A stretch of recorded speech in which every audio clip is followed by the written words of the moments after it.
Hey, Let's address it grab your coffee with Haley. and Cody.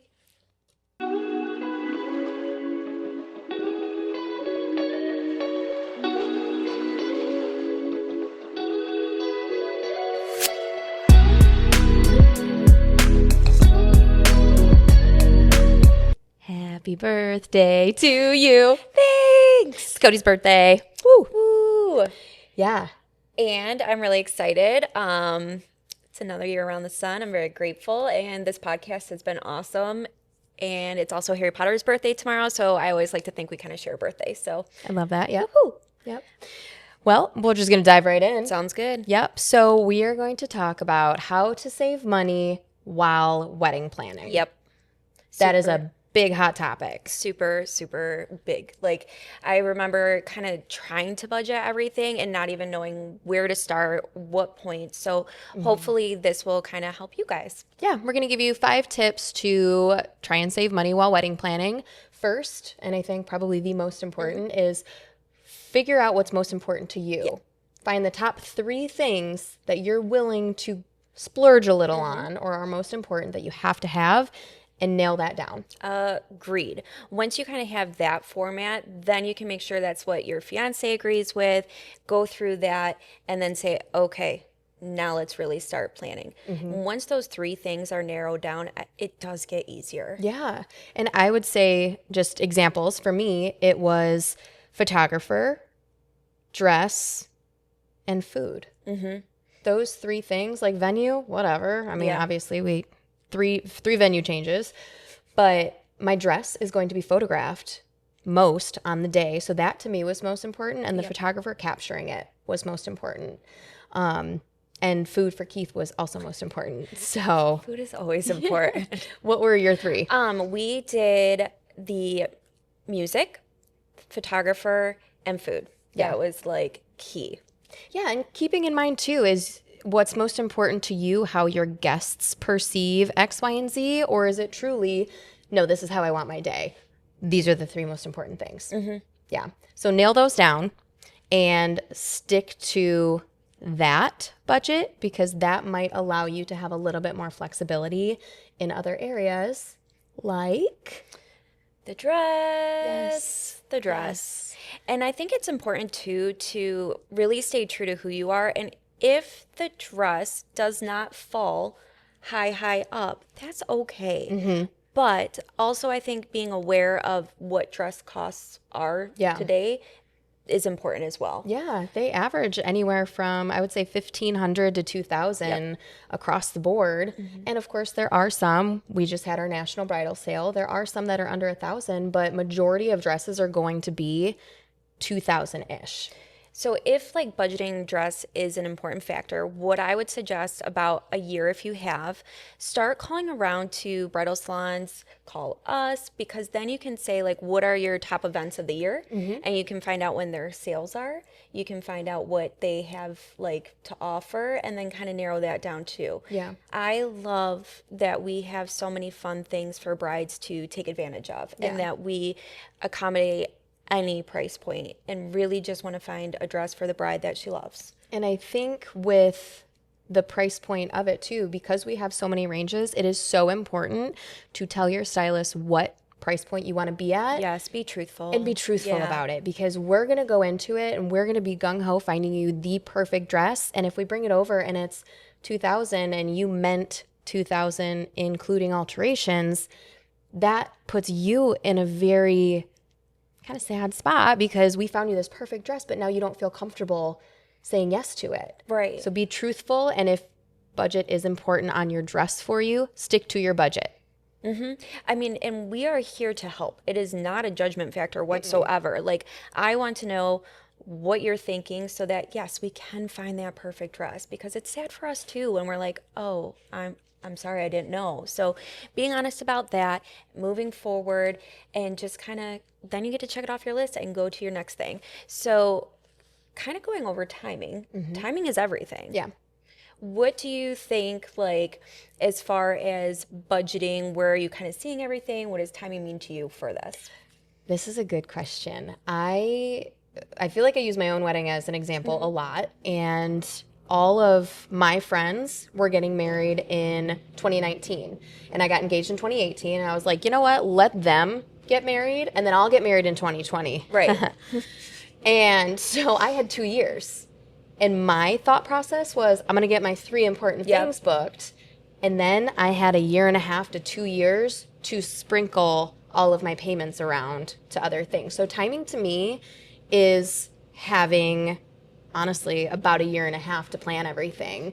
That makes total sense. Yeah. However, on the flip side, if I were to do it again, like right now, I would say, screw it. 6 months, let's go. And I would book, again, the 3 most important things, but everything else, in my opinion, doesn't matter. But that's my opinion.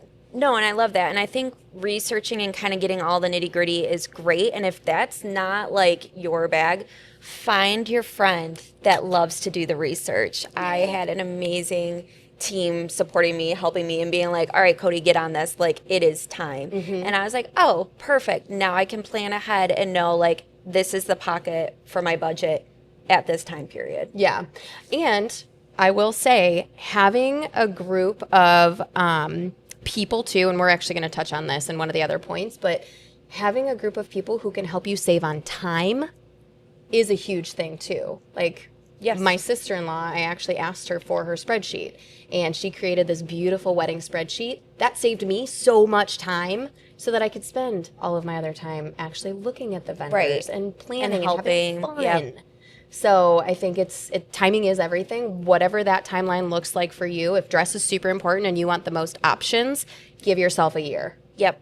at least. That gives you time to have it ordered if you're ordering, time to take it home same day, but time for alterations, figuring out everything else that goes with it. And it's never too soon, honestly. it I was never is. a year and a half. You found yours pretty early too, I did. feel like. Yeah. I would say probably before I was engaged, but for sure.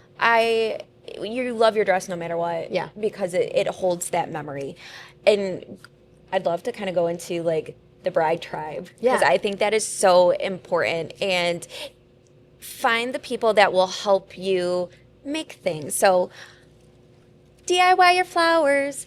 I know that my husband and I, we sat down and made my bouquet, and now it is like my favorite piece in my house because we made it. Was it perfect? No, but I loved it, and it looked great in photos. But there are so many cool things. Erica, DIY queen. Like, her whole wedding was just beautiful, and like We helped. Yes, and it was fun. You got everybody together, and you can get your family together. Her mom was wonderful. Like, Yeah.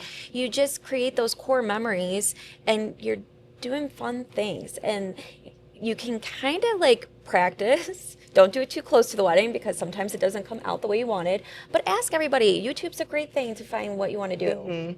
That's true. And one of the points that I was kind of looking into when talking about DIY is, how do you ask your group for help in a way that feels comfortable and doesn't feel awkward? Where Erica, using Erica as an example, it was a bridesmaid night. It was so It fun. was her and her girls getting together, and it was like, hey, by the way, while we're hanging, we're going to maybe craft these wisteria. Is everyone cool with that? Okay, cool. Here's some wine, and let's get going. And it was so fun to just relax and help someone. I think, I mean, in this industry, we're all about helping and service and everything, so it was kind of second nature. But Well, and I think too, if you are a bride that is doing that, making sure that like it's a fun project and not a stressful project is key. Like, it's not always going to be perfect, but that's the beauty of it. So just enjoy it, have fun. It's cool. yeah. And finally, number 5 is lean on your village. Yep. So if you have a really great group of supportive people, I know that, like, actually my mom made these. She is very crafty. She is. She made my bouquet. She made all my bridesmaids' bouquets. She's making my sister-in-law's bouquet. Lean on those people and lean into their strengths, because if you have someone who loves to do those kinds of things and maybe doesn't always have the time in like a regular day to do that, a wedding is a really great opportunity to pull in people's strengths. Like, for me, if we were to plan your wedding again, I'd be like, heck yeah, sit me down in front of a spreadsheet and I'll figure it out and I'll plan it. Like, utilize the strengths. I'm not crafty. I can't make this. My brain is too symmetrical. So It would drive you up the wall. it would. I can't make it pretty and organic. So I think it's really important to lean on those people who are going to help you. And honestly, some people might have items that you could reuse. Like I know I gave a lot of unused flowers to my mom for my sister-in-law's wedding. Like there's people willing to give you things or, help in whatever way they can. I think it's really cool too if you sit down, and it won't come across bad, but if you sit down and just say, hey, it's wedding time, let's start planning. I'm going to need help. Is there anybody that would love to do something? And that way it's opening it up for a discussion versus being like, I need you to do this, you're on this, oh, and don't forget to do this. Demanding. Yeah, like it's just, and when I did that, like there were so many people that came forward and said, I'll do this and this. I'm like, please make sure that this is the wedding gift. Like you are helping me. I expect nothing else. And like, thank you. Right. Because it is fun and you do get to see like people's hidden talents. It's really cool. Right. And weddings can be expensive for not only the bride and their partner, but for bridal parties as well. Like, let's be real. Weddings add up super quick, but you can still have the wedding of your dreams while saving money. And I think it's super important to lean into all of these tips, and maybe we should recap them. Yeah. All right. So focus on what matters most. Pick your top 3, kind of go through there, sit down with your partner, make sure it speaks to you guys, not what you think your wedding should look like. Yep. Stop having the Pinterest vision, like make it you. Number 2, your dress. Choose your dress budget. If it's a firm one, stick with it. If there's wiggle, also let your stylist know that. Be honest about your budget so that your stylist can best help you. Timing is everything. Yep. Timing's everything. So make sure you are aware of timelines, start asking around, just kind of get that in your focus. Yep. And number 4, DIY things when you can. There are certain things you don't want to DIY, maybe like food, something like that, but DIY where you can. Yep. Facebook Marketplace. So many cool things. And then lean on your village. You are surrounded by people that love you and want to celebrate you, and make sure that you accept that love. And it will be wonderful. And one last thought on that. First of all, if these tips were helpful, be sure to like, subscribe, comment, and follow us on the next video. But I have one last thing.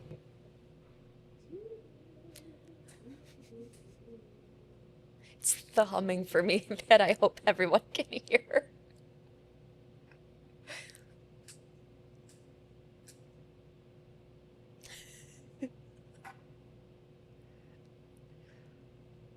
I can't see anything. Oh, it's a DIY cake and it's perfect. Happy birthday Oh, and it says Fanty. from Emma Oh, sweet. and Eleanor, but she was sleeping, so Oh, make a wish. thank you. Okay. Yay. Thank you. Happy birthday. Aw. Aw. I hope everybody has a great day, and we'll see you next time. See ya. Bye. I can't wait to eat that.